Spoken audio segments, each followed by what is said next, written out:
Well, we are back on the air and about 9 minutes now away from the start of the men's championship race. Let's recap what happened in the women's championship. Cal Baptist proved that they are tough as heck. They were the #1 team coming in the nation, and they scored 68 points to win it. Our winner is on the screen now. That was Caroline Kurgat, and we had an opportunity to visit with her after the competition was over, and she was pleased with her effort, which was pretty much from the very gun. She went to the lead and never even looked back, figuratively. Literally, she actually did look back a few times. But she was a winner by 28 seconds, and her team ended up second. They had a total of 84 points, and Chico State becomes the third automatic qualifier in the women's race with 105 points. So the three teams that were expected to be there at the finish did exactly that. Simon Fraser, a nice effort as they finish in fourth, and Cal State San Marcos was the #5 team. And our suspicion is that those two teams will also advance to the national championships in Evansville. We'll have to wait until Monday to find that out for sure. So we get set for the men's championship race. And there are some teams and some individuals that we definitely want to take a look at here. One of the things, and Bill, you can chime in on this one. I'm joined by Bill Rowe on the webcast here. One of the things that is a bit of a question mark is the distance goes from 8,000 meters for the men to 10,000 meters. Now, you run a 10,000 meter race at Lake Padden during the course of the season. Some of these teams came, but not many. It's pretty unusual to run a 10K during the middle of the season. Here we are at the championship distance. What difference do you think that's going to make? Well, you got a lot of runners out here who have not run a 10K yet. Not perhaps some of them in their life have not run a 10K. There's been no reason. In high school, the distance is generally a 5,000 meter run. And most of the races at the D2 level prior to the championship season are 8K. We run one at Lake Padden primarily because we don't want this to be the first 10K our runners face. And other teams have joined that philosophy. In fact, Chico State came up this year specifically to run that 10K course, knowing that it would be more challenging than this course and therefore a benefit to them at that point in their training. And you see the course map being flashed up on the screen at 10,000 meters. Part of our responsibility is to see if we can't give you identification of the leaders team-wise as well as individually. We were able to do that fairly effectively during the women's race. Carolyn Kurgat helped us. She made it easy for us. By going straight to the front and staying there. But we're anticipating a terrific men's race. I mean, there was no drama on the women's side, but when it comes to the men's race, there are 3 or 4 people that could be the first across the finish line. And let's start with the discussion of the Wildcats of Chico State. Talk about dominance. They have won 16 straight conference titles, has Chico State. Almost 2 decades worth of wins for the Wildcats of Gary Town. And they come in here ranked number 1 in the West, number 4 in the U.S., and led by a guy who probably has got to be considered the overall favorite, Kyle Medina. He won the CCAA championships. He's an All-American on the track. He's an All-American in cross-country. And as we talk about Medina, we also need to talk about David Ribich. They were separated last spring by 0.2 of a second at 1,500 meters in the national championship. And I think both of them are probably very much looking forward to seeing each other again and maybe seeing if they can't widen that separation a little beyond 0.2 of a second. We'll talk a little bit more about individuals in a moment. As we talk about teams, the team from Alaska Anchorage, the Seawolves, coached by Mike Freeze, they were the runners-up in the GNAC championships, and they lost to Western Oregon for the first time in 7 years. They had a pretty dominant run going, and so they're going to come in here maybe a little bit on the angry side. Who knows? One would think so, yes. but they're led by Edwin Kangogo, who is a senior out of Kenya, and he was the runner-up in the GNAC meet, was 34th, thereby earning All-American status last year in the NCAA championships. And Felix Kemboy, who's a bit of a question mark for them, talking to Coach Mike Freese yesterday, a lot depends on Kemboy's readiness to race this morning, and we're about to find that out. And then there's Cal Baptist. They have 7 times consecutively won the Pac West Championship, and of course their coach Ben Gall is enjoying the results of his women's championship race just moments ago, and he's got men who are going to be contesting as well. And McMarshall Hartzenberg, a freshman, and there's a name for you to remember, just a first-year student out of South Africa, was the Pac West champion, and in the we call it the NCAA preview meet, but it was probably more appropriately called the crossover meet in Chicago. He was number 4 across the finish line there. So he's proven himself in pretty big-time competition, and we are about to see whether he can handle this race of about 200 in just a few moments. Then we talk about David Ribich. If we're going to talk about team champions, of course, Western Oregon winning their first ever team championship in cross country. Bit of an upset. Talked to Mike Johnson a couple of days after that was over, and typically he was hoping for better. There's more in the tank. I'm not sure that's exactly the terminology that he used, but he's pretty hopeful that this is going to go well. It's a home course, and he's got a couple of horses, starting with Ribich, who was the reigning national champion in the 1500, an All-American as well, and record holder in the distance medley relay for the Wolves. And so he is going to lead his team, and then the third, let's make it the fourth team that is worthy of some consideration, is Cal Poly Pomona. The Broncos are coached by Wes Ashford. They were the runners-up in the CCA championships, and in each of the last couple of NCAA meets, they have been in the top 15, and they plan to go back under the leadership of Reuben Dominguez. He's a senior out of Compton, and he is tested at the highest level of competition, and I would guess he will be among the front runners once this race gets underway. Missing anything, Bill? No, I think it's going to be an interesting individual battle when you talk about Ribich and Medina, 2 1,500-meter track experts who are contesting a 10K cross-country. Medina might have one advantage in that he has run the 10K this distance this season up at Western. Obviously, Ribich, the home course. Yeah, I think there's something to be said for that. Ribich has got a pretty good rooting section going for him here. And I interviewed Medina after his CCAA win, and he stood publicly in front of everybody and said, well, I asked him about the rivalry between he and Ribich. He said, he's a 1,500 guy. I'm not too concerned. Well, and that elicited some oohs and ahs from the people who were listening. A little bit of an evasion there in a way, but yes. We shall see. Yeah. So we're just a couple minutes away. It looks like they're getting their final instructions on the starting line, and just a shade over 200 men are going to be getting the gun here shortly.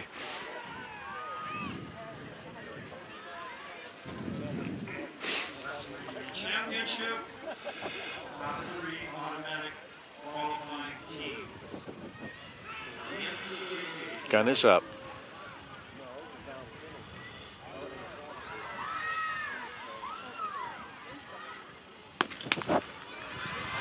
They are. And they are underway, as they will say this afternoon in the big old horse race that's going on in San Diego.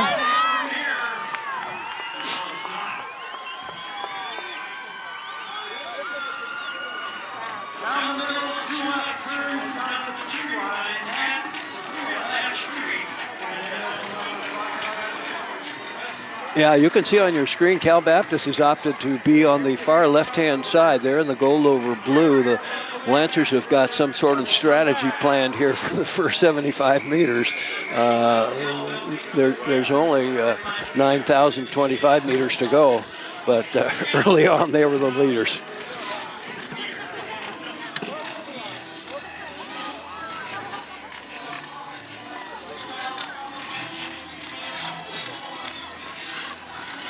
So the first mile is very much the same on the men's course as the women. We missed a couple of kilometers during the women's race. We'll see if we can't do a better job of keeping you posted as we go through the men's race. But they make a left turn when they get to the tree line, and you can see that upcoming here shortly. And that is actually where Ash Creek is, and that's how the preserve got its name here. We talked a little bit about the course in advance of the women's championship race, and it appears to be an easy one, a flat one, but there are some berms, and we are standing on one of them at just past the 3,000 meter mark, and the men go through these 4 times, and so they are going to have their rhythm interrupted, and that, once you get into a rhythm in a cross-country race, can sometimes be devastating. So we shall see how that pans out as well. But for the most part, a good start here, and we'll look for a 1,000-meter time and then give you a mile time as well.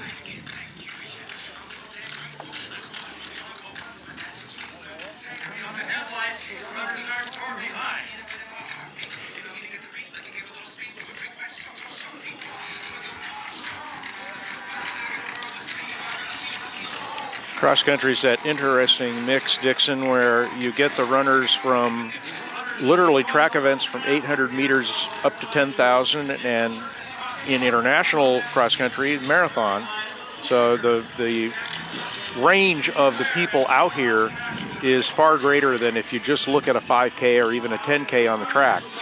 Well, it's generally just the specialists in that area. I can tell you that range extends even further. A fellow by the name of Khalifa Rosser, who was a year ago was the national Division II champion in the intermediates, and then ultimately went on to be a finalist in the U.S. Olympic trials in the intermediate hurdles. Ran all season long for Cal State Los Angeles. Probably didn't enjoy one single step of it, but knew it was going to benefit him in terms of strength as an intermediate hurdler. He, however, is not in this race. I looked for his name on the entry list, and it was not included. So his season ended in the conference meet. 1,000? Yeah, 259. Okay, 259 through 1,000 meters, and so we're at about 4:42, 4:43 pace. Comfortable, and you can see that no separation has taken place here at this point in time, as they'll make another left turn and head right back down the center of the course again, and at that point in time we'll be very close to the mile. We'll get you that split as well. 3 Alaska, 3 Chico in the top 10 at this point, early on.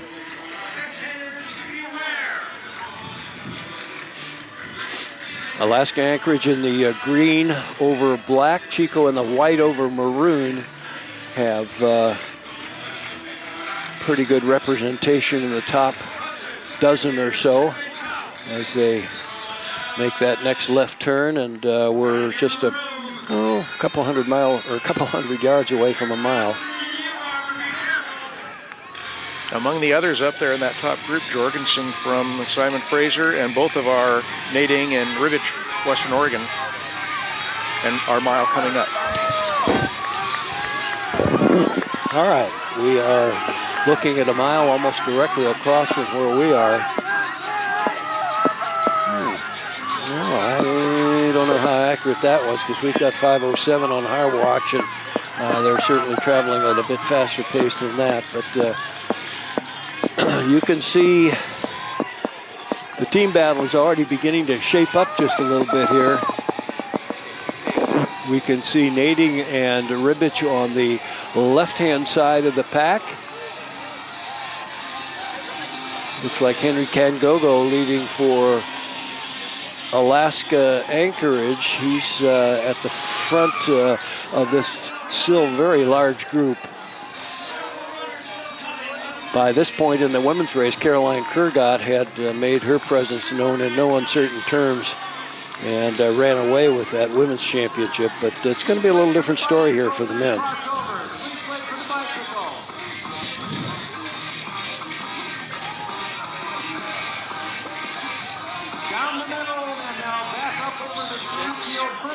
Now they turn to the right, and as they make that turn, they'll be coming into the berms.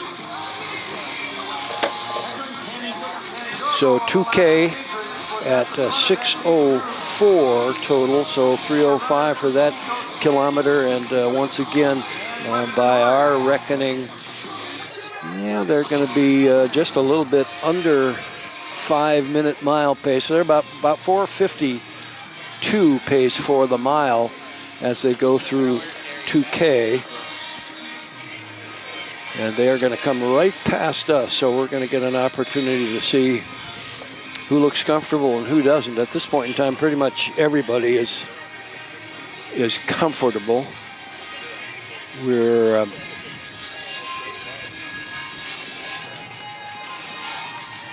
watching the lead vehicle as it is up and down over these moguls. The three that, actually I guess there are 4 moguls that were built specifically to make this a little bit more difficult course and a little bit more like actual cross country. Those coaches and athletes that I've had a chance to talk to over the last couple of days have really enjoyed being out here on the course.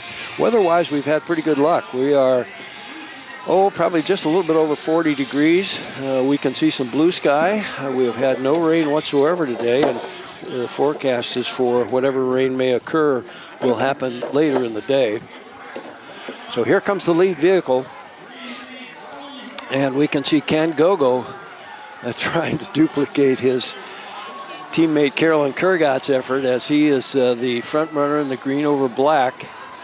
Ribich on the far left, then Medina on his right. Now that's interesting. That's about exactly what separated the two of them at the end of 1,500 meters in the national championship. And they're the two men on the far left of your screen. Cal Poly Pomona having 2 men up front as well. That is a group that needs to be reckoned with. Cal Poly Pomona was the runner-up in the CCAA championships, and Reuben Dominguez, a senior out of Compton, an All-American. We talked about him being well-tested at the highest level of cross-country competition, and he is running in about the number 5 or 6 spot at this point in time, along with a teammate. They're the 9th-ranked team in the NCAA, and so certainly some high expectations this late morning.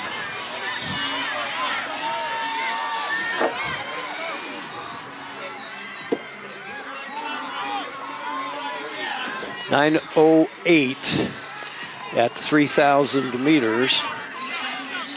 So we are still running sub 5-minute pace and pretty metronomic, as a matter of fact. 3:05 and 3:04 each of the last kilometers for our leaders, and it is now beginning to break up a little bit.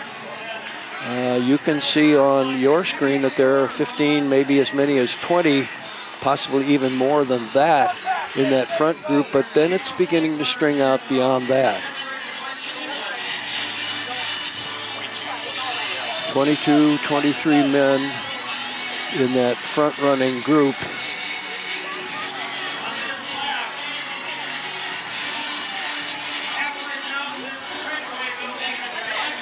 All the people we expected to be up front are. They're at this stage of the game, very few surprises, either team-wise or individually, but certainly lots of running to come. As we indicated, this is 10,000 meters or 6 1/4 miles, and most of these men are very comfortable at 5 miles, 8,000 meters, because that's what they've run all season long. But now for, in most cases, the first time all season long, they're being asked to add another 10 minutes of running to their regimen, and we'll see whether that's going to make a large difference in the outcome.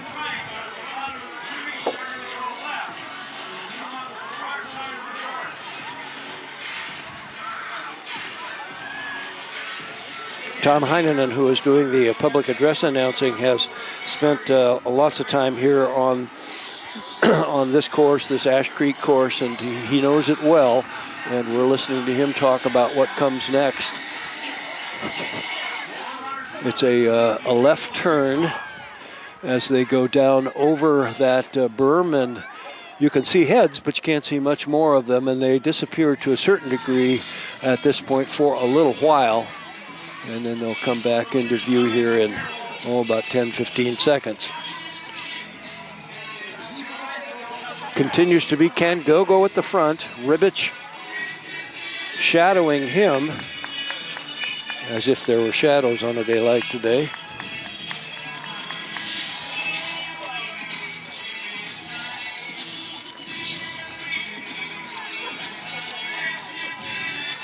Ken Gogo was the fourth in this Western Regional Championship a year ago, and ended up 34th in the national championships for the Sea Wolves.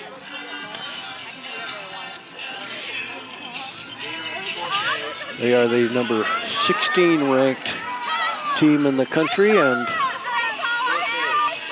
they've got plenty at stake, as do all of these teams. 3 are automatic qualifiers for the national championships in Evansville, and all the rest are going to have to wait until they get the word on Monday. Things are speeding up, and that's the reason you can see the change in that front group. 2:58 for that kilometer. That's the fastest of the 5 that we have covered so far. 12:06 at 4,000 meters, and there are some efforts being made to break away.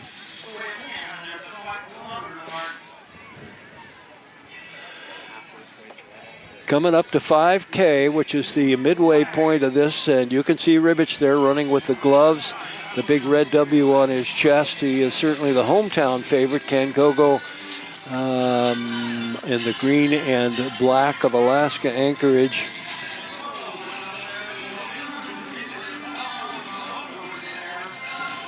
Yeah, Reuben Dominguez is the tall man, running in about 7th place for Cal Poly Pomona. He's in white and green. 5,000 meters upcoming here. Cal Baptist doing a nice job of packing their top men in the top 10. They've got 3 there, and Simon Fraser has 3 in the top 20.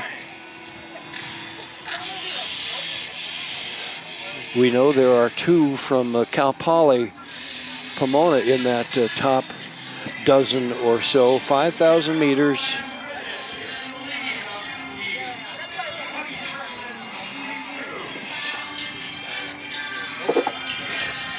Well, we're just a couple of 100 meters away from that 5,000 mark.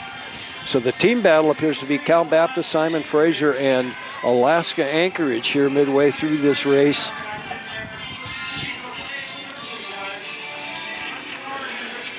Chico biding their time. They are certainly the favorites. They're the defending champions here, the number 4 ranked team in the country, and their women were qualifiers as a 3rd place team earlier today, and they certainly would love to join the women on the trip to Evansville, and probably not much doubt that they will. They're just going to take their time doing what they need to do. So Western Oregon with 2, Ribich and Nading. Cal Poly Pomona has 2 in that front running group.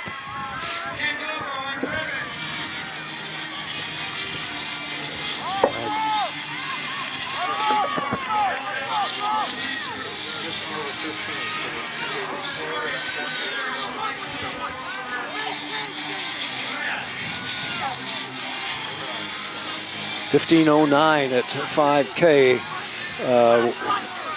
We've got course records here. Henry Chisetto, 29:29 in 2015. Of course, that was without the berms on the course at that point in time. A very fast 10,000 meter time in cross country of 29:29 is the course record. We're 15:09 through midway, and that last kilometer covered in 3:03.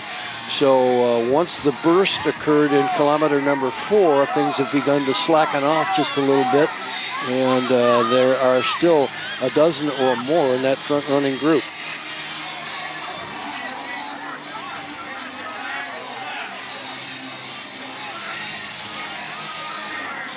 And on the screen, you're seeing that left turn that will lead them back along the tree line, back into the berm area again for the second time. Ribich is in the white over red, Western Oregon. And you can see the tall man in the white over green. That's Reuben Dominguez with Cal Poly Pomona. Ken Gogo, the black and green of Alaska Anchorage.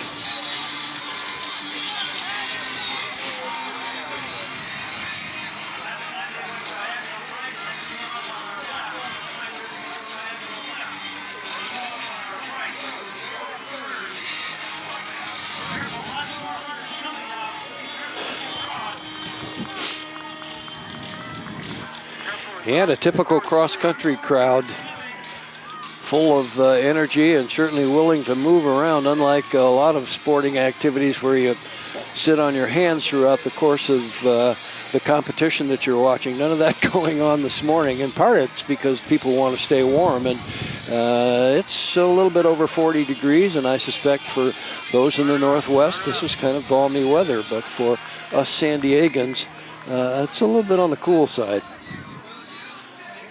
Great running weather, though. Not so good for standing and analyzing a race.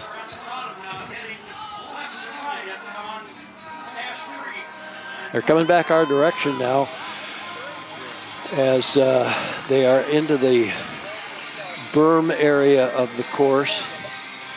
Total of about 1,800 meters on these berms that are named for Randy Lydham, who is our meet director. What an honor having a berm named for you. Lydham, of course, a nine-time NAIA All-American. Well, she was competing here at Western Oregon in both cross-country and track, and she's the meet director and has done a wonderful job of overseeing the operation that we are witnessing now.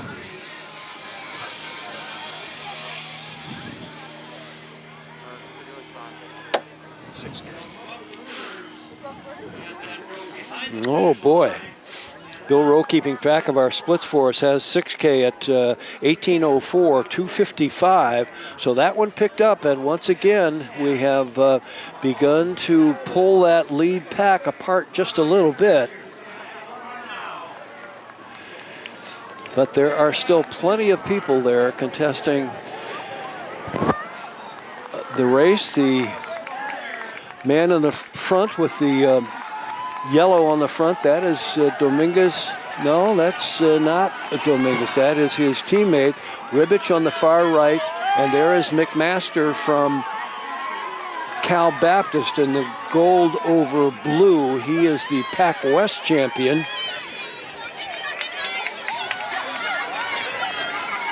And that's the first time we've had an opportunity to mention his name, McMarshall Hartzenberg, freshman from South Africa, the Pac West champ, has put himself toward the front. Chico has now begun to make their move as a team. They've got 4 in the top 20.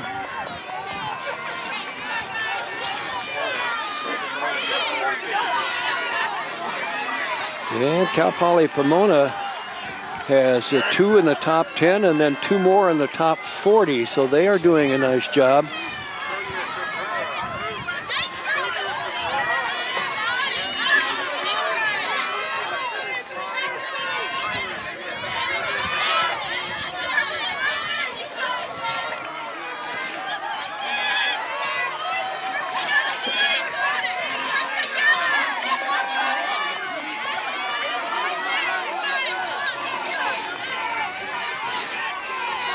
So we believe that the second man for Cal Poly Pomona is Christian Rodriguez. We know that Reuben Dominguez is up there toward the front, but those two men are doing a whale of a job for Cal Poly Pomona. They're the number 8 ranked team in the country and pretty much on the bubble in terms of their ability to move into the national picture, and they are certainly doing very much to accomplish that this morning with those 2 guys there and then 2 more in the next 20 or so runners as we head for 7,000 meters.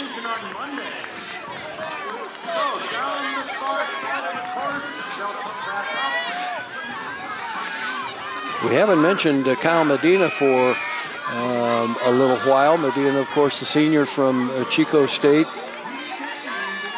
was the NCAA runner-up at 1,500 meters. He was second in this Western Regional Championship a year ago, and then went on to finish 11th in the national championship. So he, in spite of the fact that he is noted as a 1,500 man, has shown several times that he is capable at 10,000 meters, and he's going to be one that we're going to count on to be there at the finish line in the top half a dozen or so.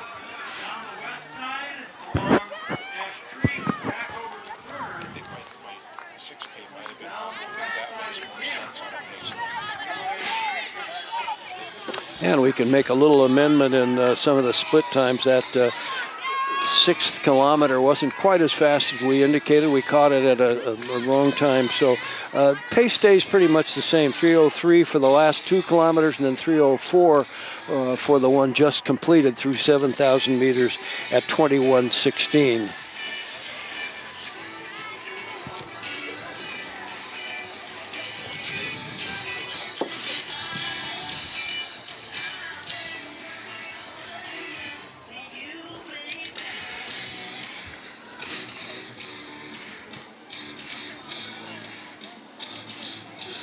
Looks like there are about 8 running together at this point in time. Ken Gogo has surrendered the lead, but still very much in contact with the 7 in front of him. A little bit difficult to tell on our monitor who the leader is, but we'll get a chance to see them up close here pretty soon.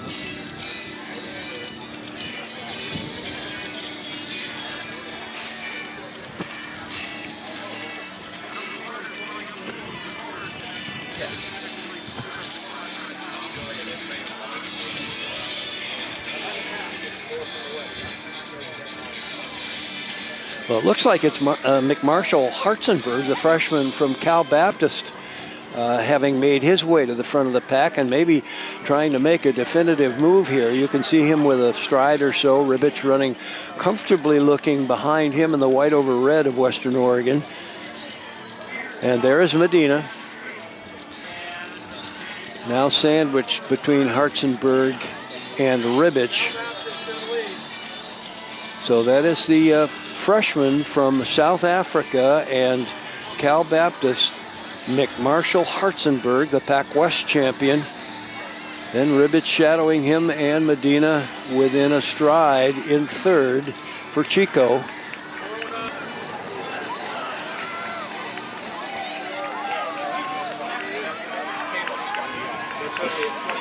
So it is Ribich, Hartzenberg, Medina, Dominguez, Kangogo, Connor, it looks like Connor Fisher in about the number 8 spot for Chico. 2 from Chico, 2 from Cal Baptist, 3 now from Chico in the top dozen. Nading running in the top dozen or so for Western Oregon. And 3 and 4, 5 and 6, or 4 and 5, 4 and 5. There's Chico's our first 5. Chico has 5 men in the top, well, what do we guess, 25 or so, and there's their 6. There's their number 6, and looking strong at that. So it would appear to be Chico and Cal Baptist at this point in time as we are headed for 9,000 meters. Cal Baptist, 3 guys right there about the 30th range. 9K is almost impossible. It's way behind.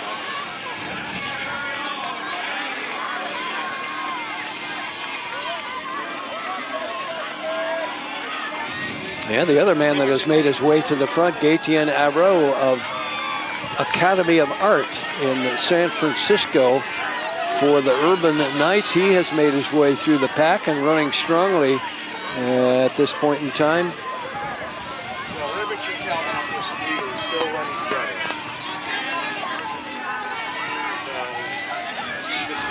together. Ribich on the left, Hartzenberg on the right, and Medina sandwiched just behind them.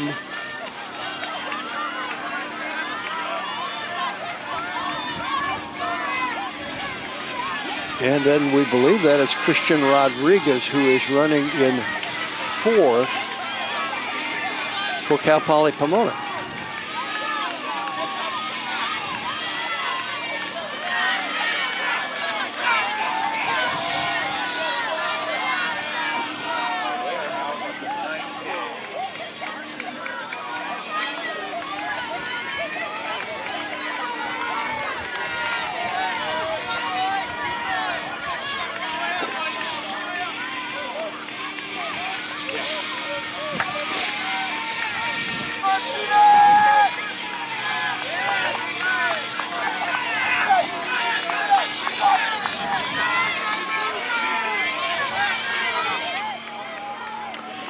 Well, we promised you an exciting foot race, and we are just about 1,000 meters away from the finish, and we definitely have an exciting one going.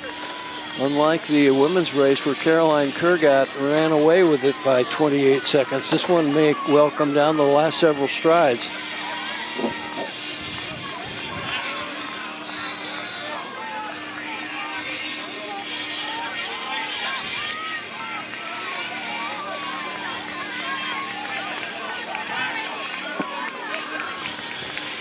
Yeah, this 10,000 meter distance is obviously taken a lot out of some of these young fellows who are not used to this distance, as the field is very, very strung out. In fact, there is the risk of some overlapping as the leaders are catching some of the stragglers.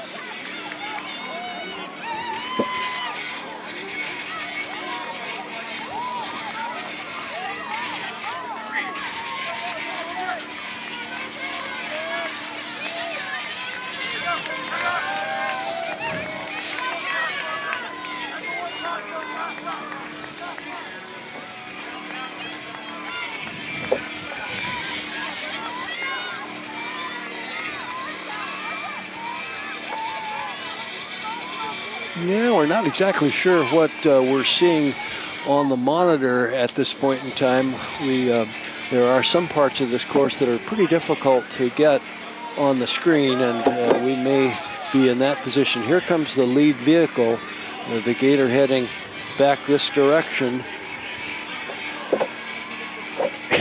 And sure enough, it is going to be a shoulder-to-shoulder battle toward the finish. That is Ribich now, who has moved into a lead and beginning to generate some momentum as he makes the left turn and is about 350 meters away from the finish. David Ribich, we know he's got all sorts of speed, and he's showing a modicum of strength that some people had questioned whether he had enough to be able to do it here at 10,000 meters. And he is going to run away with this one in the last couple of 100 meters, and Kyle Medina will finish second. These two guys are familiar with one another, 1 and 2 in the spring at 1,500 meters, 1 and 2 in the West region. Medina looking over his shoulder, being sure he protects that second spot, but way up front now is David Ribich, much to the delight of the home crowd. What a terrific effort for him, as we've got about 29:45 as he crosses through the line. Well, let's make it closer to 29:50, but Ribich the winner with Medina finishing second. Let's see some results. And then McMaster is third. Cal Poly Pomona is a fourth place finisher. 29:50, the official winning time for David Ribich. I think he was 16th in this race a year ago, so on the heels of a sensational year last year during the spring, he is doing just as well here during the fall in cross country. Oh, shoot. Well, we're going to see if we can't get you some of the other finishers other than the ones that we've been talking about. We'll catch up here in just a moment as they are streaming across the line. And it's our guess that Chico State probably is going to be the team winners as they were a year ago, but we are certainly guessing at this point in time, and we'll pass that information along as soon as our ace spotter, Bill Rowe, is able to ascertain some team scores.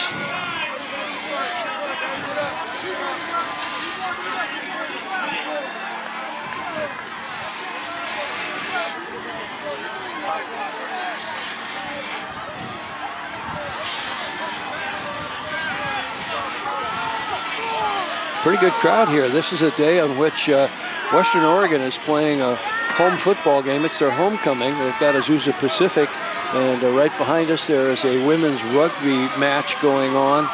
Nothing probably quite as exciting as what we're seeing here in this Western Regional Championship. It is the first round of the NCAA, actually, is what we are pleased to be able to call it. The second round is the finals in Evansville, Indiana. The top 3 teams and the top 2 individuals not on the qualifying teams will move on to Evansville in 2 weeks. And once again, our human computer, Bill Rowe, is working on giving us some unofficial team scores.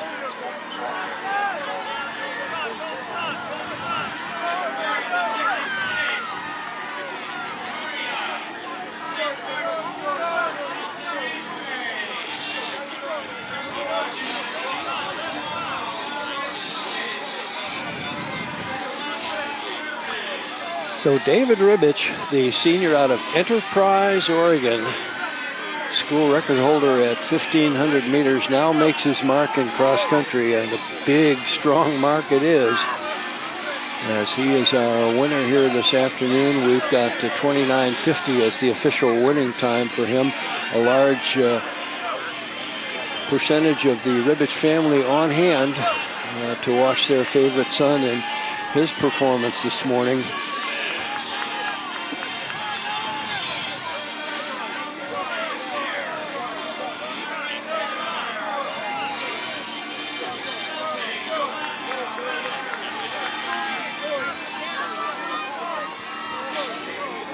And continuing to work on some team scores here. We'll see if we can't pass that individual, or rather the team scoring along to you unofficially here in just a moment. Jason Dormeyer, the sports information director here at Western Oregon, has done a wonderful job of keeping us up to date on what's going on and providing us with the information that we need to be able to pass along to you. And we certainly hope you've enjoyed this webcast. We had some information from some of the other regions around the country. There are 8 of them, and safe to say that we probably have webcast more of the regional championships than anybody else has. And thanks very much to the camera work of our students. We had 4 live cameras going today, and that was what enabled us to give you a very large percent of all of the action in the men's and women's championship. And we're going to get a chance to talk to David Ribich here in just a moment, as he probably is getting some pats on the back from family and Coach Mike Johnson, and we'll hear from him shortly. So let's get you some team scores. Chico with 55.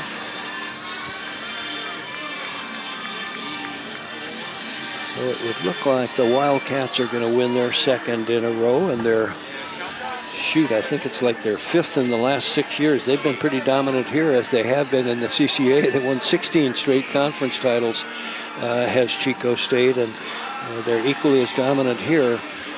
And now the next move, of course, is to try and retain that dominance as they move to Evansville.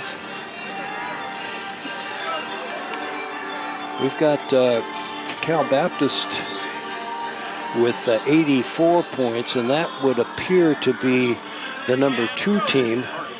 And then it gets pretty tight from there. 121 for Simon Fraser and for Western Oregon. There is a tiebreaker, and that's 1 against 1, 2 against 2, 3 against 3, etc. And Bill Rowe tells us on his unofficial score chart that Western Oregon wins that tiebreaker, which puts them in 3rd. And if that's true, they are the 3rd automatic qualifying team to go to the Nationals. What a nice performance by the home team. Chico with 55, Cal Baptist with 84, 121 for Western Oregon. Simon Fraser with the same total of 121, but the tiebreaker goes in favor of Western Oregon. And here comes David Ribich. This will be fun.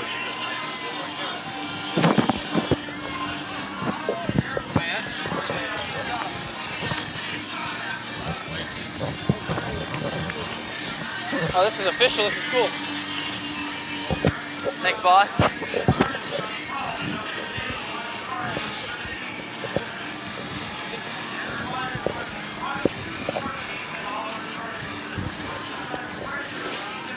So nothing like a win for the home crowd and the hometown hero. This has got to bring a big old smile to your face. Oh man, it was hard in the race because I was trying to be patient the entire time, and every time I came around a corner, people just said, "Let's go, David! Let's go, David!" And it was from people from Western, my family, people from all over the GNAC just yelling like, "Let's go, David!" And I wanted to just use their spirit to just go, but I knew I just needed to stay patient in the race. You know, that's hard to do too, and so there are some who thought maybe this was a little too far for you.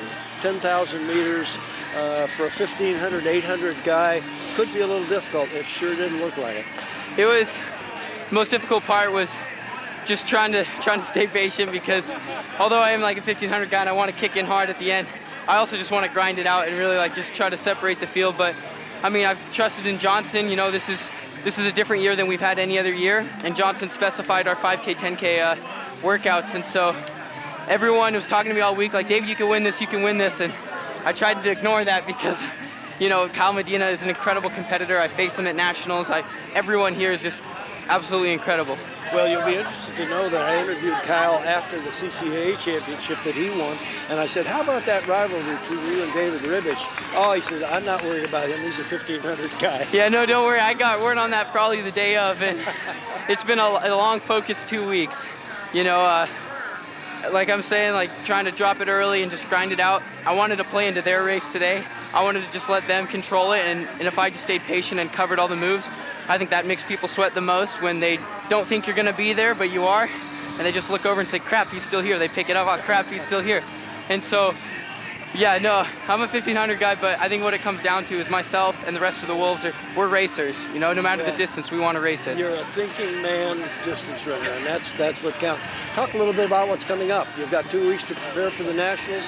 It's probably a little bit too early to think about it, but you need to start pretty soon.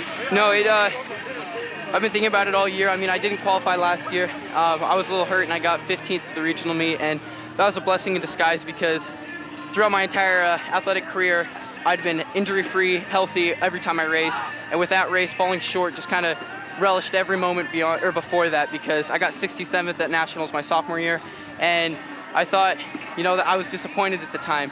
And then my junior, I didn't even qualify, so it put perspective on that national meet that 67th wasn't that bad.